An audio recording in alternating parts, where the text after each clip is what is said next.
Namo Buddhaya, Namo Tridharmaya. Bapak, Ibu, umat Tridharma, khususnya dari Klenteng Hoktik Tong Parakan, serta umat Tridharma dimanapun berada. Pada kesempatan ini, saya ingin mengajak Bapak, Ibu, saudara-saudari sekalian untuk bersama-sama merenungkan. Apakah hidup kita sudah bermakna? Seperti Bapak Ibu ketahui bahwa orang lahir, kemudian menjadi besar, dewasa, menjadi tua, kemudian wafat, adalah merupakan suatu hal yang wajar yang kita temui sehari-hari. Yang paling penting, apakah yang pernah kita lakukan pada masa kehidupan kita ini? Apakah kita sudah sering melakukan hal-hal yang dapat menolong orang lain, hal-hal yang berguna untuk masyarakat?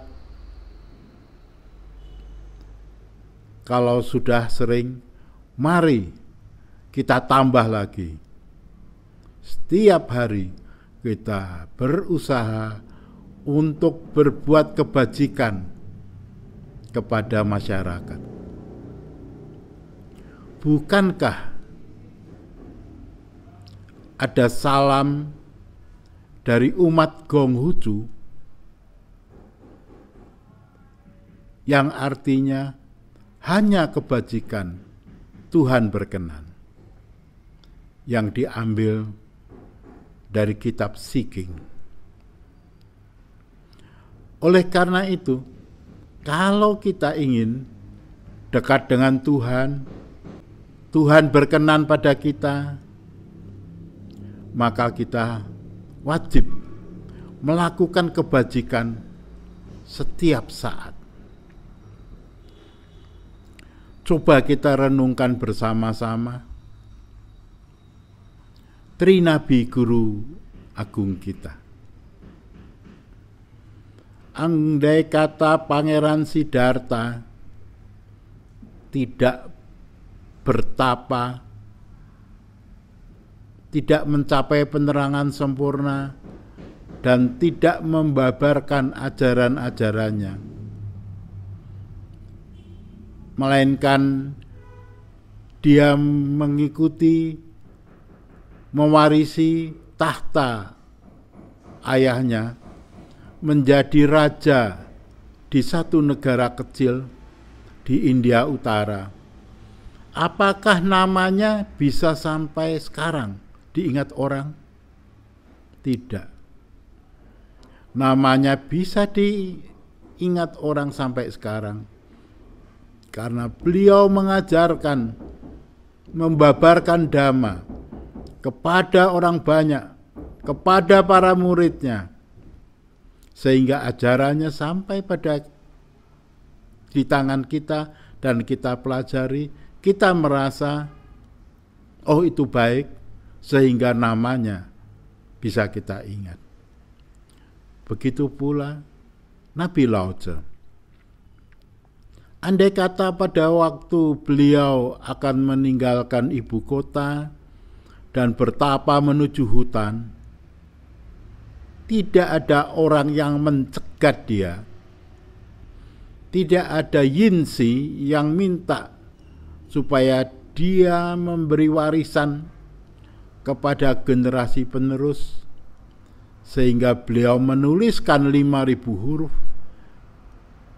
yang saat ini terkenal dengan kitab Tao Te Ching, apakah kita masih kenal beliau? Saya rasa tidak. Demikian pula Nabi Konghucu, andai kata tidak mengajarkan pada 3.000 orang murid-muridnya dan mengajarkan ajarannya dari satu negeri ke negeri yang lain, kira-kira juga tidak akan kita kenal.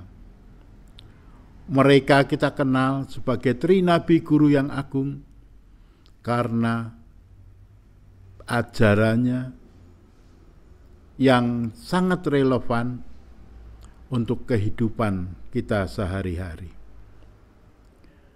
Nah, sekarang bagaimanakah dengan kita?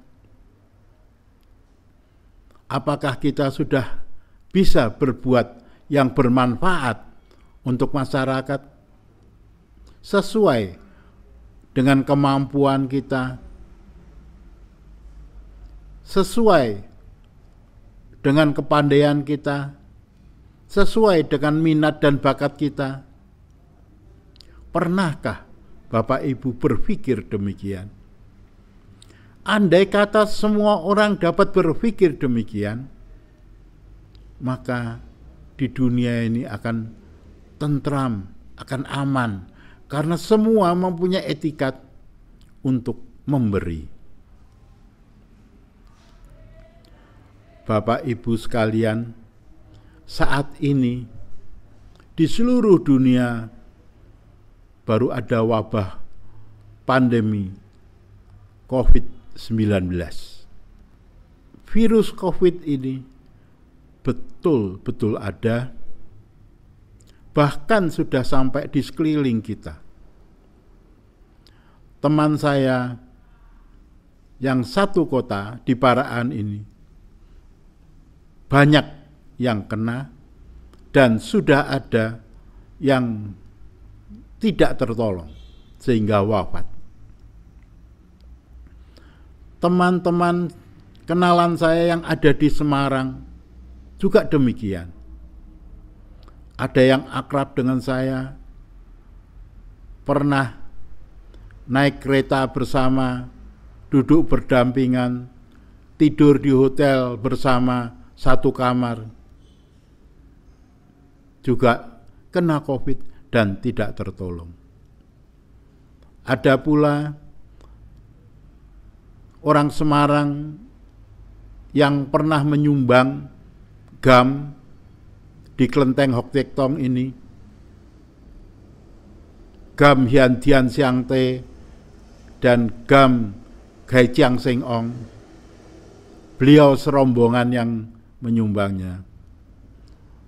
Beberapa hari yang lalu juga terdengar kena COVID dan meninggal dunia. Oleh karena itu, kapan kita masih bertahan hidup? Semua tidak ada yang tahu. Nah, selama kita masih kuat, selama kita masih hidup, marilah kita mencoba berbuat sesuatu yang berguna untuk orang lain, berguna untuk masyarakat. Sekarang zamannya canggih, cukup dengan HP kita bisa berbuat macam-macam. Untuk menyumbang, kita cukup dengan HP, kita bisa transfer uang. Untuk mengkoordinir, mengumpulkan dana pun dengan adanya WA Group bisa terkumpul dana. Seperti yang lalu ada saudara kita yang mengalami musibah di Temanggung. Bapak Ibu semuanya bergotong royong mengumpulkan dana, juga akhirnya terkumpul dalam jumlah yang cukup besar. Kemudahan-kemudahan tersebut marilah kita gunakan untuk selalu memupuk kebajikan di dalam kehidupan sehari-hari. Apakah yang kita peroleh dengan kita melakukan kebajikan saya ingin membacakan satu ayat dari Samyutta Nikaya 1 bab 208 yang kira-kira diterjemahkan demikian bunyinya. Bagi orang yang sadar selalu ada kebaikan baginya, kebahagiaan bertambah baginya. Hari esok adalah hari yang lebih baik. Walaupun ia belum sepenuhnya terbebas dari ketidaksenangan, bagi orang yang baik, siang maupun malam mendapat kegembiraan tanpa kekerasan, membagi cinta kasih kepada semua makhluk, baik yang tampak maupun yang tak tampak. Ia tidak menemukan permusuhan dengan siapapun juga. Itu adalah suatu ayat dari kitab Tripitaka bagian Samyutta Nikaya. Akan saya tambahkan, saya ambilkan dari kitab Taihak bab utama ayat 1. Ini bercerita tentang yang tertulis di sebuah bejana Raja Sindong pada sekitar 1700 tahun sebelum Masehi, pendiri dinasti Shang. Bila suatu hari dapat memperbarui diri, perbaruilah terus tiap hari dan jagalah baru selama-lamanya. Jadi kalau kita dapat memperbaiki diri, marilah setiap hari kita harus memperbaiki diri dan kita jaga selama-lamanya, sehingga kita dapat meninggalkan sesuatu untuk generasi yang akan datang. Saya ingin bercerita sedikit bahwa beberapa hari yang lalu saya pernah ditelepon satu malam oleh seorang teman dari Purwokerto, Saudara Tan Jentung. Saudara Tan Jentung ini sudah saya kenal 30 tahun lebih yang lalu, karena saya pernah membawa regu Taiji Jian dari kota Parakan untuk mengadakan studi banding ke sana, dan beliau sana menerima, kita diajak ke Batu Raden pada waktu itu. Saudara Tan Jentung ini menelpon saya malam-malam.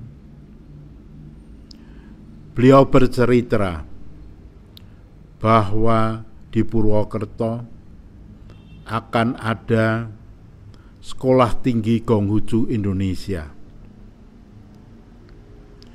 Beliau meminta saya sebagai salah satu pembinanya. Namun saya mengatakan, terus terang saya tidak kuat kalau sebagai pembina. Kalau sekedar penasehat, apa yang saya bisa bantu. Beberapa hari kemudian beliau datang berempat. Ternyata beliau adalah ketua Stikin bersama ketua satu Stikin, bagian program, bersama sekjennya dan lain sebagainya. Dan beliau menyetujui saya sebagai salah satu penasehat dari Stikin, Sekolah Tinggi Konghucu Indonesia. Beberapa hari kemudian beliau mengajak rapat, mengundang saya di sebuah rumah makan jam 11. Saya menolak.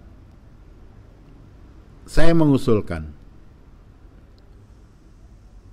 kalau mengundang rapat, distikin saja langsung di gedungnya. Kan ada aula besar. Kita bisa jaga jarak di sana dan tidak melakukan makan bersama. Mengapa hal itu saya hindari? Teringat teman saya Nadiam Hok, pemilik rumah makan De Koning Semarang, yang menyumbang GAM untuk Kelenteng Parakan ini. Beliau baru saja makan bersama dengan teman akrabnya, kemudian tidak lama kemudian terpapar corona dan meninggal dunia. Jadi di dalam masa pandemi ini kita harus berhati-hati sekali untuk berusaha supaya tidak terpapar corona. Nah, saya usulkan jamnya juga jam 2 siang sehingga sudah tidak ada makan bersama. Lalu pada hari Sabtu itu saya ke Purwokerto, berangkat jam 8 pagi hanya dengan seorang supir. Kemudian sampai di Purwokerto kita mencari makanan yang siap saji tapi yang dimasak pada saat itu.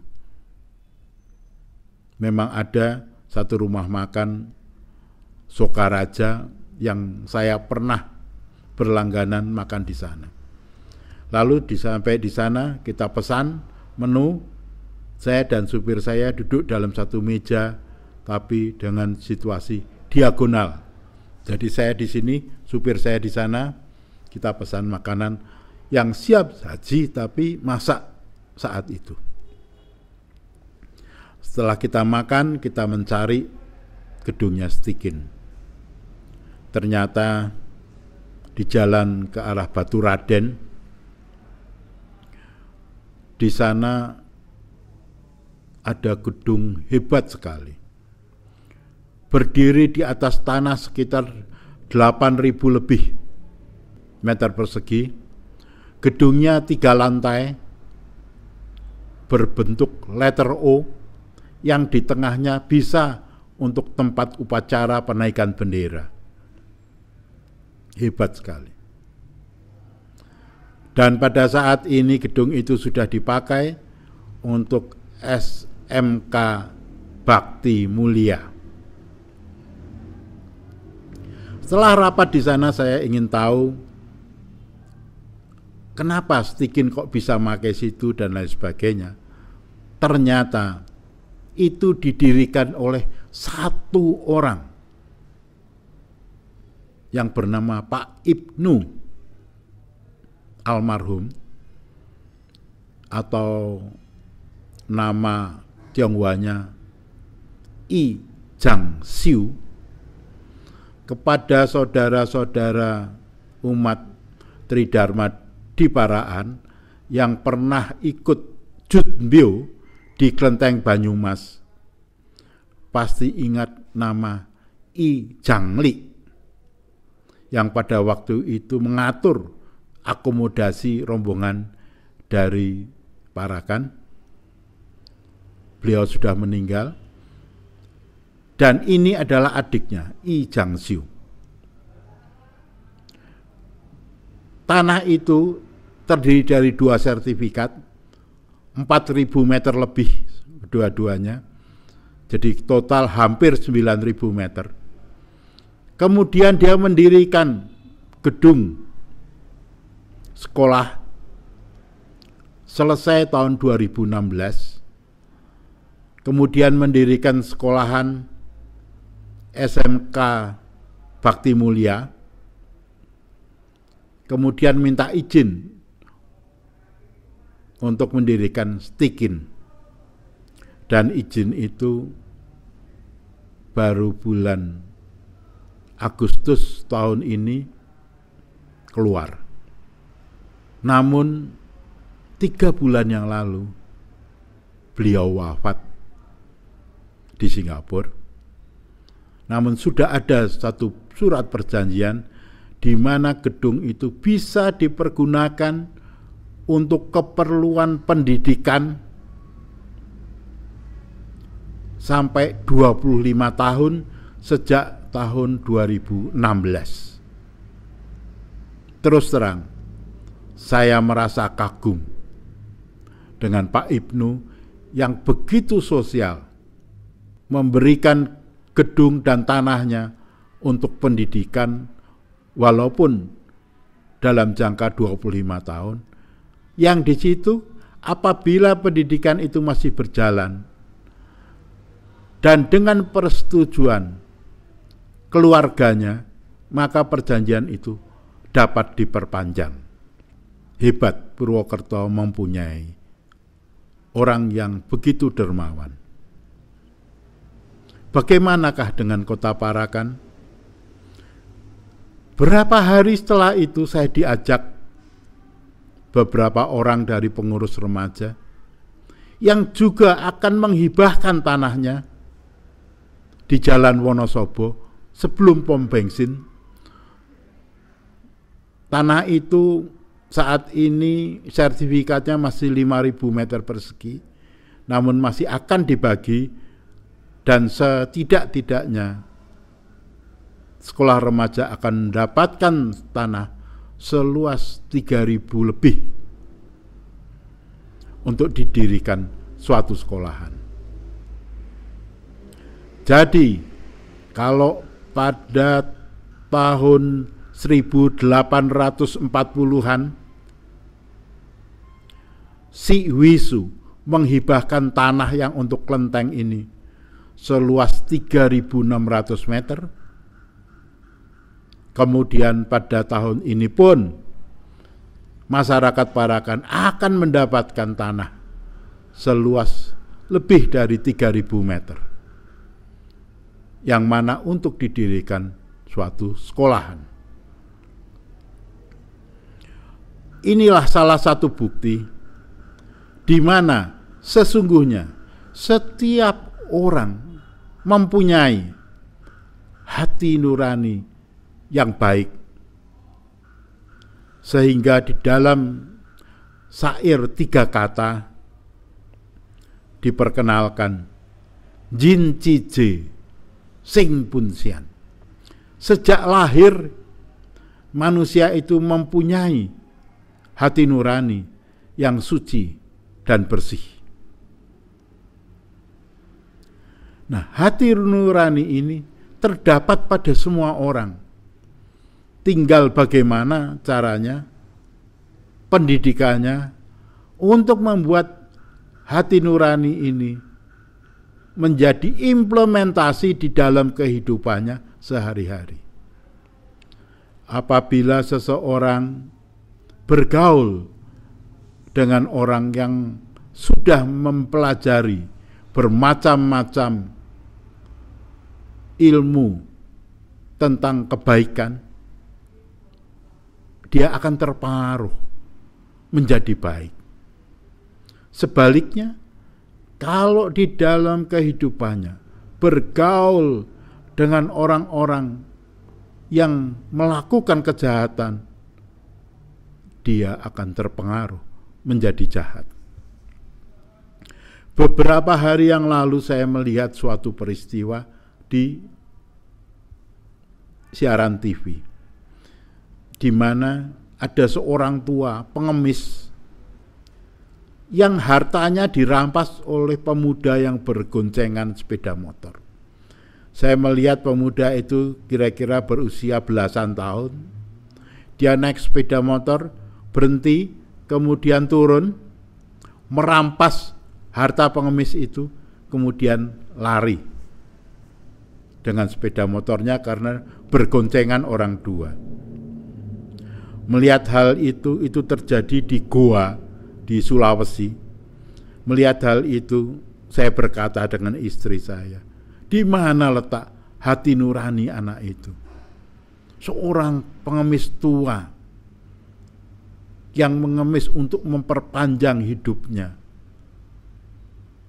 Kok ya tega-teganya diambil hartanya. Namun karena adanya CCTV dan lain sebagainya, kemudian pemuda itu tertangkap dan kemudian dihukum. Dan pengemis tua itu kemudian juga ditolong oleh polisi setempat. Disinilah kita menunjukkan bahwa pergaulan adalah perlu, di mana kita harus memilih bergaul dalam suasana yang baik. Saya ingin mengakhiri cerita ini dengan membacakan kitab Dhammapada ayat 1 bab 1. Ini mengenai syair-syair kembar. Segala perbuatan baik didahului oleh pikiran, dipimpin oleh pikiran, dihasilkan oleh pikiran. Bila seseorang berbicara atau berbuat dengan pikiran baik, kebahagiaan pun akan mengikutinya seperti bayang-bayang tak pernah lepas meninggalkan dirinya. Demikianlah uraian saya pada pagi hari ini dengan judul bagaimanakah kita hidup supaya kita bermanfaat untuk orang lain, bermanfaat untuk masyarakat, sehingga hidup kita bermakna. Sekian, terima kasih. Apabila ada tutur kata saya yang kurang berkenan, harap dapat dimaafkan. Namo Buddhaya, Namo Tridharmaya.